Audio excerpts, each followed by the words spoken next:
శ్లోకం పరమ పవిత్రం. జ్ఞాపకం పెట్టుకోండి, శంకరాచార్యుల వారు జాతీయందు కృపచేత మనకిచ్చారు.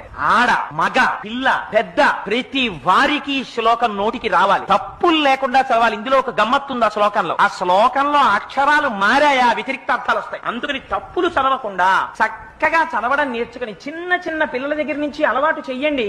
స్నానం చెయ్యగానే ఒక్కసారి అమ్మవారి దగ్గరికి వెళ్ళి ఆ కట్టుకున్న తువ్వాలతోటో అందులో బాలవ భక్తికి అమ్మవారు పొంగిపోతుంది. కూర్చుని అమ్మా చరజ్యోత్స్నా సుక్తాం శశయుత జటాజూటమకుటాం వరత్రా సత్రాన స్ఫటిక ఘుటికా పుస్తకరాం సకృన్నత్వా నత్వా కథమివ సతాం సన్నిదదతే మధుక్షీరద్రాక్షా మధురి మధురీణా ఫణితయః అని రోజు అది చదవడం నేర్పండి. మీరు 1,00,00,000 రూపాయలు ఇచ్చినప్పుడు మీ మనవడిని రక్షించుకున్న కన్నా ఈ ఒక్క శ్లోకాన్ని మీ మనవడికి మీరు నేర్పారా, వాడి జీవితాన్ని